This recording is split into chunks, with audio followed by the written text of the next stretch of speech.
have discussed the next theorem, important theorem. The angle subtended by an arc of a circle at the center is double the angle subtended by it at any point on the remaining part of the circle. तो ये theorem कह रही है, theorem actual में ये कह रही है कि the angle subtend by an arc, arc हमारा ए बी हो गया, इस आर्क पर जो ये वाला एंगल बन रहा है, angle arc of a circle at the centre is double the angle subtend by it at any point on the remaining part. It means यहाँ वाला जो एंगल होगा ये इस वाले एंगल का डबल होगा.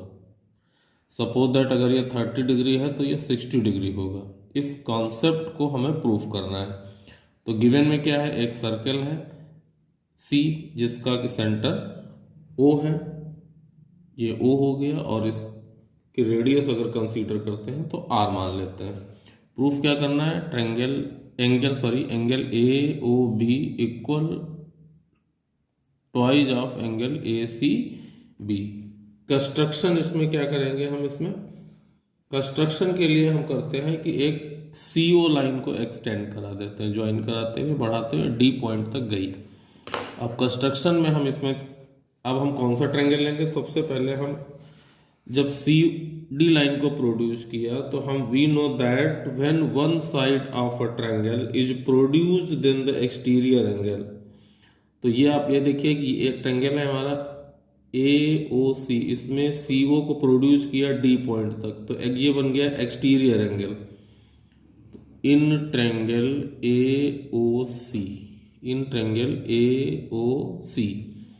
ये एंगल एक्सटीरियर एंगल हो गया. यहाँ ये चीज ध्यान देने वाली है, AO equal to CO. Reason क्या है, radii of the same circle, radii of the same circle. किसी ट्रायंगल की अगर दो साइड इक्वल होंगी तो वो ट्रायंगल कौन सा ट्रायंगल हो जाता है, आइसोसेलेस ट्रायंगल. इट मीन्स इसको हम कंसीडर कर दें एंगल 1 और इसको कंसीडर कर दें एंगल 2. तो ध्यान दीजिए यहाँ पर एंगल 1 इक्वल एंगल 2. रीजन क्या इसमें लगाएंगे, isosceles triangle. Angle 1 equal angle 2 और इसको ले लें एंगल 3. तो angle 3 equal angle 1 plus angle 2. Reason क्या रहेगा, एक्सटीरियर एंगल प्रॉपर्टी. मतलब समझ गए कि ये वाला एंगल इन दोनों एंगल के सम के बराबर होगा. तो 3 equal to angle 1 plus angle 2, equation number 1. Similarly in triangle BOC same concept repeat करते हैं. 1 2 3 आया, इसको पिट करता हूं 4 और इसको लेता हूं 5 और इसको लेते हैं 6. Angle 6 equal to angle 4 plus angle 5. Reason exterior angle property. 1 plus 2 को अगर हम लोग ऐड कर दें angle 3 plus angle C, we add equation 1 plus equation 2. Angle 3 plus angle 6 is equal to angle 1 plus angle 2 plus angle 4 plus angle 5. Angle 3 plus angle 6 मिलके क्या हो गया, एंगल AOB. और 1 और 2 इक्वल है तो हम क्या लिख सकते हैं, ट्वाइज ऑफ एंगल 1. क्यों, क्योंकि angle 1 plus angle 1, angle 4 plus angle 4. Reason क्या है यहाँ पर, angle 1 equal angle 2 and angle 4 equal angle 5, because ये बोथ आर इक्वल. ये साइड और ये साइड इक्वल है तो ये दोनों एंगल इक्वल हो जाएंगे, 4 और 5 इक्वल हो जाएगा. ये साइड इक्वल है तो 1 और 2 इक्वल हो जाएंगे. तो ट्वाइज लिख सकते हैं, twice of angle 1 plus twice of angle 4. Okay, 2 take a common, angle 1 plus angle 4, angle 1 और एंगल 4 मिलके क्या हो रहा है, twice of angle A C B, angle A O B, hence proved angle A O B is equal to twice of angle A C B, hence proved. Next theorem, angle in the same segment of a circle are equal. Same segment means are minor segment or major segment. So suppose that this is the one segment, major segment. Angle in the same segment of a circle are equal. It means this angle equal to this angle. Angle PAQ equal to angle PCQ. Construction, O is the center of the circle. Join the OP and OQ. This is the construction part. Now we prove. We know that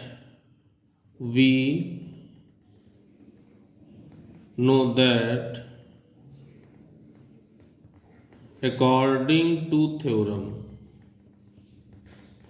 which theorem? Previous theorem.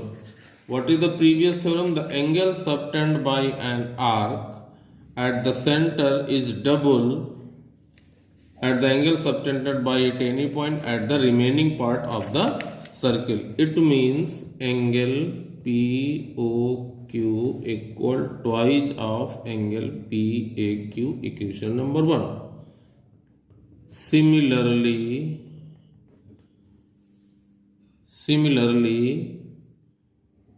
angle POQ equal twice of angle PCQ, equation number 2. Just to see in one figure, POQ, left hand side both equation are equal. So by equation 1 and 2,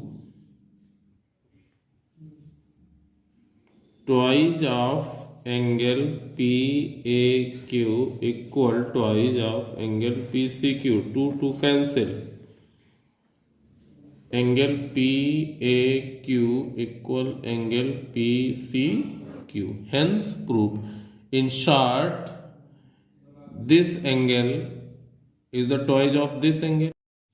Now theorem 6, angle in a semicircle is a right angle. It means angle PRQ is 90 degree. So here we write the POQ is a straight line. So angle O is a 180 degree.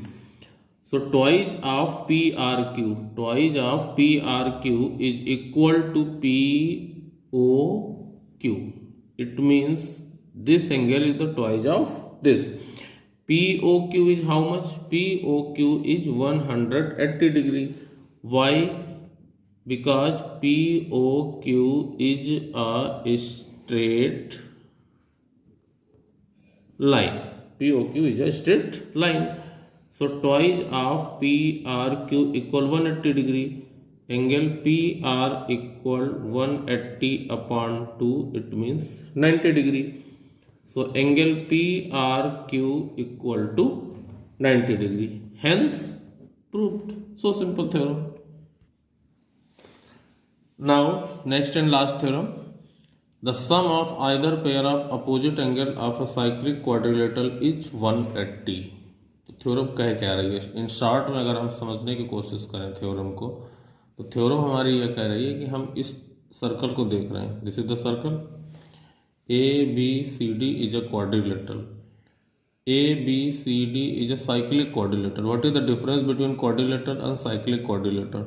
Quadrilateral उसे कहते हैं जो 4 side से cover design card the quadrilateral, 4 side cover design card the quadrilateral. अब cyclic quadrilateral क्या होता है? वो क्वाड्रिलेटरल जिसके चारों वर्टिक्स सेंटर सर्कल पर हो. देखिए ABCD card the cyclic quadrilateral.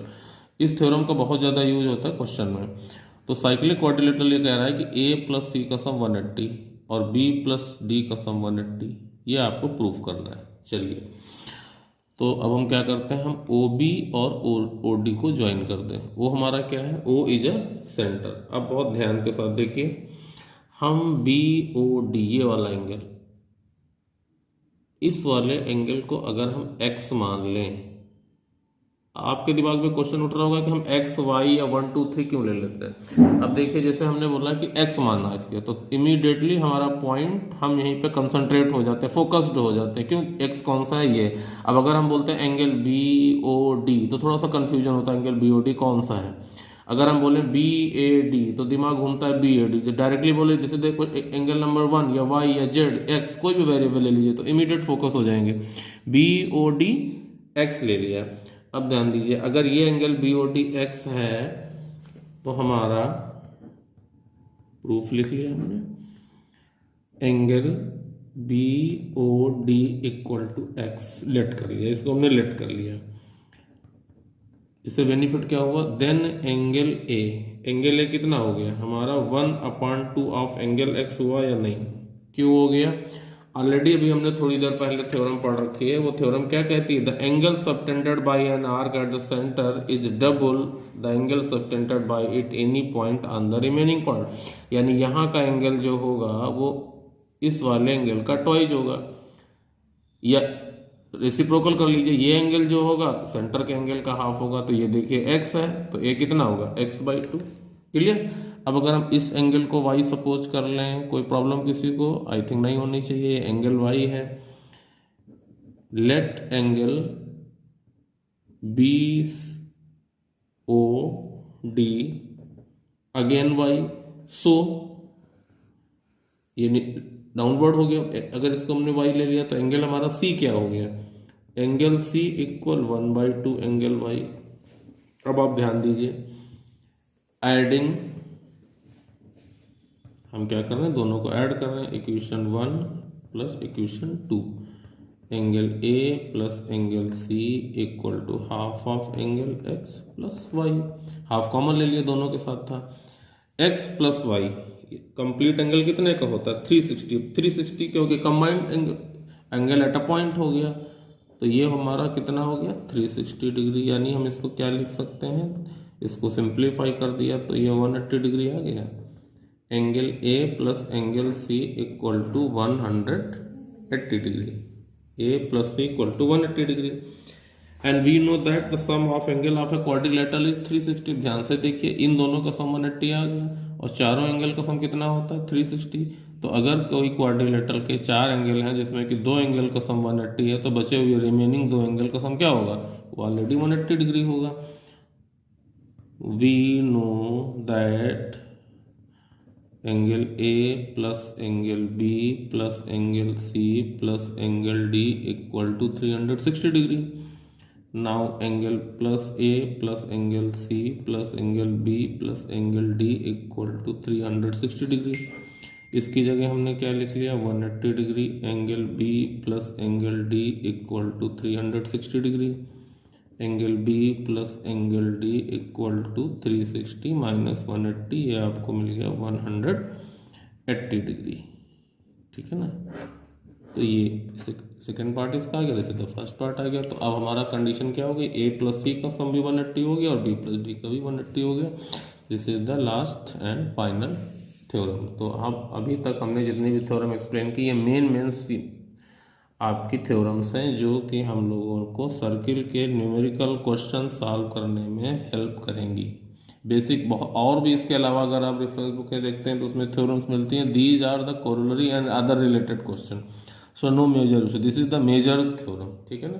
तो अब हम नेक्स्ट टॉपिक जब हम लेंगे तो उसमें हम लोग इसके एनसीईआरटी के न्यूमेरिकल को डिस्कस कर लेंगे, या कोई और इम्पोर्टेंट अगर न्यूमेरिकल प्रॉब्लम अराइज होती है तो हम लोग उनको डिस्कस कर लेंगे।